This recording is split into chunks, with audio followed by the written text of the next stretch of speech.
তা আমরা এটা সঠিকভাবে জানি না, তো শুনতে পেরেছি যে উনি চিঠি পাঠিয়েছে সময়ের চেয়ে বোধ হয়। এটা তো আমাদের ব্যাপার না, এটা তো আইওর ব্যাপার, যে ইনভেস্টিগেশন অফিসার, সে জানবে। এটা কমিশন পর্যন্ত আসে না কতদিনের এটা কি জানতে পেরেছেন? কতদিন সময় চেয়েছেন? 15 দিন না 20 দিন? বোধ হয়। কতদিন? আমি সঠিক জানি না, শুনেছি যে 15 দিনের সময় চাইতে পারে। কত চেয়েছে আমি জানি না, আইনে বলা আছে 15 দিন পর্যন্ত সময়।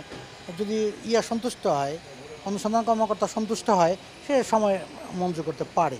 এটা কমিশনের ব্যাপার না, মানে এটা আরেকটা কমিশনের জিনিস, ব্যাপার না। ছোট্ট একটা জিনিস জানতে চাই, মানে কমিশনার, যদি কারো বিরুদ্ধে আপনারা অনুসন্ধান করেন তাহলে অনুসন্ধানের প্রাথমিক পর্যায়ে তার বিদেশ যাওয়া ঠেকাতে কি আপনারা চাইলে কোনো ব্যবস্থা নিতে পারেন? একদম প্রাথমিক পর্যায়েই আইন কি আসলে বলছে? এটা আমরা জানি না, কারণ অনুসন্ধান করতে পারবে 45 কর্মদিবসের মধ্যে।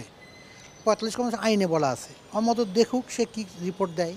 এবং এগুলো অনুসন্ধান এবং তদন্ত দুটোরই কাজ হলো তদন্তকারী কর্মকর্তা, অনুসন্ধানকারী কর্মকর্তা। এটা সেক্ষেত্রে কমিশন ইন্টারফিয়ার করে না। সেক্ষেত্রে এই যে বেনজির আহমেদ, আমরা যে শুনতে পাচ্ছি যে উনি দেশের বাইরে চলে গিয়েছেন, যদি সেটা সঠিক হয়ে থাকে তাহলে ওনার এই চলে যাওয়াটার পেছনে কি তা আমরা এগুলো জানি না, ওনার কোনো যাওয়া দায় না দেখছে যাওয়া দুদকের? এটা আমরা জানি না, এটা আমাদের নলেজে নাই তো।